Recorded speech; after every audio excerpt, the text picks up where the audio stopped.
नमस्कार दर्शकों, आप सभी का स्वागत है DHP न्यूज़ चैनल में। मैं हूं आपके साथ रोहित शर्मा और हिमाचल प्रदेश के आज की बड़ी खबरें और मुख्य समाचार आपको बताएंगे। यदि आपने अभी तक DHP न्यूज़ चैनल को सब्सक्राइब नहीं किया है तो कृपया चैनल को सब्सक्राइब करके बेल के आइकन को भी क्लिक कीजिए, जिससे आपको हिमाचल प्रदेश की बड़ी खबरें रोज़ाना मिलती रहें। चलिए जानते हैं आज के मुख्य समाचार। हिमाचल में नदियां उफान पर, कई क्षेत्रों में जल भराव, बाढ़ का अलर्ट, 64 सड़कें बंद। हिमाचल प्रदेश में भारी बारिश से नदियां उफान पर हैं। ब्यास, सतलुज और रावी नदी सहित कई नालों में जलस्तर बढ़ गया है। प्रशासन ने नदी किनारे रहने वाले लोगों के साथ सैलानियों को नदी किनारे न जाने को लेकर अलर्ट किया है। भारी बारिश से प्रदेश के कई क्षेत्रों में जलभराव की स्थिति बन गई है। वीरवार रात और शुक्रवार को दिन में पालमपुर, ऊना, कांगड़ा, धौलाकुआं, बरठी, धर्मशाला, मंडी और बिलासपुर में बादल झमाझम बरसे। राजधानी शिमला में गुरुवार रात को बारिश हुई। शुक्रवार को शहर में बूंदाबांदी ही हुई। पांवटा साहिब, ऊना, कांगड़ा समेत कई अन्य क्षेत्रों के घरों और गौशालाओं में पानी भर गया। बद्दी में कुछ सड़कें निकासी नहीं होने के चलते तालाब में तब्दील हो गई। शनिवार को कांगड़ा, सिरमौर और शिमला जिला के कुछ क्षेत्रों में बाढ़ का अलर्ट जारी हुआ है। प्रदेश में शुक्रवार शाम तक 64 सड़कों पर वाहनों की आवाजाही ठप रही।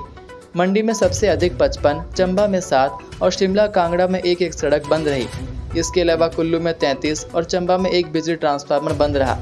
जिला बिलासपुर में 22, मंडी में 19 और शिमला में 3 पेयजल योजनाएं ठप रही। कुल्लू, मंडी और बिलासपुर के कई इलाकों में भारी बारिश से पानी और बिजली का संकट भी गहरा गया है। शुक्रवार को कुल्लू और लाहौल में झमाझम बारिश हुई।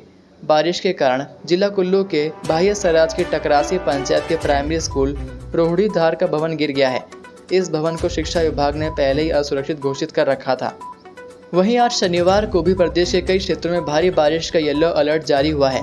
7 से 9 जुलाई तक प्रदेश में कम बादल बरसने की संभावना है। 10 और 11 जुलाई से प्रदेश में फिर मानसून के सक्रिय होने की संभावना है। दधोल चौक पर मेडिकल स्टोर में लगी आग, लाखों का नुकसान।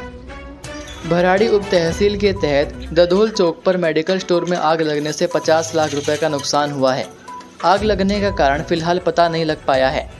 जिस समय आग लगी उस समय मेडिकल स्टोर बंद था। स्थानीय लोगों ने जैसे ही दुकान के अंदर से धुआं व आग की लपटें निकलती देखी, एकाएक शटर का ताला तोड़कर आग बुझाने की कोशिश की, लेकिन आग की लपटें इतनी तेज थी कि आग को बुझाया ना जा सका। इस दौरान अग्निशमन विभाग को सूचित किया गया। जब तक अग्निशमन विभाग की गाड़ी मौके पर पहुंची, दुकान के भीतर रखी दवाइयां व अन्य सामान जलकर राख हो गया था। जानकारी के मुताबिक करलोटी गांव के अक्षित कुमार ने अभी 2 माह पहले ही दधोल चौक पर होलसेल दवाइयों की दुकान खोली थी। रोजाना की तरह शाम करीब 7:30 बजे वह दुकान बंद करके घर निकल गया था। अभी वह रास्ते में ही था कि इसी दौरान दुकान के भीतर आग लगने की घटना सामने आ गई। वहीं दुकान के भीतर रखी करीब 50 लाख रुपए की कीमत की दवाइयां जलकर राख हो गई। कालाअंब में ट्रक ने 2 मोटरसाइकिल को रौंदा, एक राहगीर भी आया चपेट में, 4 घायल। औद्योगिक क्षेत्र कालाअंब में शुक्रवार सुबह दर्दनाक हादसा सामने आया। यहां कालाअंब त्रिलोकपुर सड़क पर जोहड़ों में एक ट्रक ने आगे चल रही 2 मोटरसाइकिलों सहित एक राहगीर को चपेट में ले लिया। हादसा इतना भयानक था कि एक मोटरसाइकिल को ट्रक अपने नीचे करीब 200 मीटर तक घसीटते हुए ले गया और इस दौरान नाले में पलट गया। हादसे में 4 लोग घायल हुए हैं। उधर बताया जा रहा है कि ट्रक के आगे करीब 4 मोटरसाइकिलें थीं, जिनमें से 2 एक तरफ गिर गई, जबकि 2 अन्य चपेट में आई। प्राप्त जानकारी के अनुसार हादसे में घायल सुनील, एक अन्य बाइक सवार सुभाष और रजत को उपचार के बाद घर भेज दिया गया, जबकि चौथे घायल व्यक्ति अमित चौहान की दोनों टांगों में फ्रैक्चर हुआ है। बहरहाल पुलिस ने ट्रक चालक के खिलाफ मामला दर्ज कर आगामी कार्रवाई शुरू कर दी है। हादसा सुबह करीब 9 बजे उस समय पेश आया जब अमित चौहान बाइक पर सुनील के साथ सड़क पर जा रहा था। तभी सामने से आ रहे ट्रक ने उसकी बाइक सहित एक अन्य बाइक को टक्कर मार दी। साथ ही पैदल चल रहा व्यक्ति भी चपेट में आकर घायल हो गया। झूठे प्रमाण पत्र से ली फार्मासिस्ट की नौकरी, धोखाधड़ी का केस दर्ज। झूठे प्रमाण पत्र व तथ्य छिपाकर पशुपालन विभाग में फार्मासिस्ट की नौकरी लेना सरकाघाट के एक व्यक्ति को महंगा पड़ गया। मामले में राज्य सतर्कता एवं भ्रष्टाचार निरोधक ब्यूरो ने आरोपी फार्मासिस्ट के खिलाफ केस दर्ज किया है। इसी के साथ इस मामले में पशुपालन विभाग के तत्कालीन निदेशक व पटवारी के खिलाफ भी केस दर्ज किया गया है।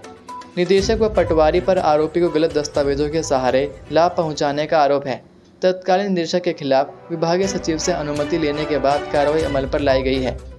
जानकारी के अनुसार विजिलेंस के पास गलत दस्तावेजों के सहारे नौकरी लेने की शिकायत पहुंची थी। ऐसे में विजिलेंस ने इस संबंध में प्रारंभिक छानबीन की तो आरोप सही पाए गए। इस पर विजिलेंस ने सभी प्रकार की औपचारिकताएं पूरी करते हुए नियमानुसार कार्रवाई अमल पर लाई। अंबाला देहरादून को जोड़ रहा नाहन, जानिए कालाम खजूरना फोरलेन से जुड़ी खास बातें। अंबाला देहरादून फोरलेन के निर्माण का कार्य हरियाणा व उत्तराखंड में अरसे से युद्ध स्तर पर चल रहा है। विडंबना ये है कि हिमाचल प्रदेश के नाहन उपमंडल में कार्य शुरू होना तो दूर की बात है, यहाँ तो अलाइनमेंट ही फाइनल नहीं हो पाई। इसी बीच खबर यह है कि निर्माण कार्य को लेकर हलचल शुरू हो गई है। हालांकि अधिकारी खुलकर नहीं बोल रहे हैं, लेकिन ऐसा प्रतीत हो रहा है कि कालाम से खजूरना पुल तक अलाइनमेंट के संशय के बादल छटने की उम्मीद बंधी है। दक्षिण हिमाचल के छोर पर बसे सिरमौर जिला के लिए यह फोरलेन काफ़ी महत्वपूर्ण है। हालांकि कुछ नेशनल हाईवे बन रहे हैं, लेकिन सिरमौर में पहला फोरलेन होगा। पांवटा साहिब में 18 जुलाई को दूसरी परामर्श बैठक निर्धारित की गई है। हिमाचल के प्रवेश द्वार पर कालाम टोल बैरियर से महज 200 मीटर की दूरी पर फोरलेन को होटल ब्लैक मैंगो से पहले मारकंडा नदी की तरफ मोड़ा जाएगा। यहाँ पुल का निर्माण होगा। सकेती मार्ग से फोरलेन मारकंडा नदी पर दूसरे पुल से गुजरकर पुराने कालाम पांवटा साहिब हाईवे पर वापस जुड़ेगा। कालाम से खजूरना तक वाहनों की गति 60 किलोमीटर प्रति घंटा होगी। इसके बाद वाहन देहरादून तक 100 किलोमीटर प्रति घंटा की रफ्तार से दौड़ सकेंगे। पांवटा साहिब को फोरलेन बाईपास करेगा। यह अलग बात है कि फोरलेन की अलाइनमेंट को लेकर सार्वजनिक परामर्श की 2 बैठकें शेष हैं। इसके बाद फोरलेन के निर्माण का कार्य शुरू हो जाएगा। मौजूदा प्रारूप के मुताबिक कटासन, कोलर, धौलाकुआं से पहले के तीखे मोड़ खत्म कर फोरलेन को पांवटा साहिब के सूरजपुर जोड़ा जाएगा। खराब मौसम के चलते गगल एयरपोर्ट की 6 फ्लाइट रद्द। खराब मौसम के चलते शुक्रवार को गगल हवाई अड्डे पर स्पाइस जेट का विमान दोपहर बाद दिल्ली से 90 यात्रियों को लेकर गगल आई और गगल से 60 यात्रियों को लेकर दिल्ली लौट गई। भारतीय विमानपत्तन प्राधिकरण सिविल हवाई अड्डा गगल के निदेशक धीरेन्द्र सिंह ने बताया कि खराब मौसम के चलते दिल्ली और शिमला से गगल हवाई अड्डे पर आने वाली इंडिगो एयरलाइंस दिल्ली से गगल, अलायंस एयर की एक दिल्ली से गगल और एक शिमला से गगल आने वाली विमान सेवाएं रद्द हो गई। साथ ही स्पाइस जेट की 3 विमान सेवाओं में से सिर्फ एक विमान सेवा दिल्ली से गगल हवाई अड्डे पर पहुंची। निदेशक ने बताया कि गगल हवाई अड्डे पर आने वाली 7 विमान सेवाओं में से सिर्फ एक विमान आया और 6 विमान सेवाएं रद्द हो गई। तो ये थे आज के प्रदेश के मुख्य समाचार। उम्मीद करते हैं कि आपको ये वीडियो पसंद आई होगी। वीडियो पसंद आने पर वीडियो को लाइक और शेयर ज़रूर करें। अब मुलाकात होगी आपसे अगली वीडियो में। तब तक के लिए जय हिंद, जय भारत, जय हिमाचल।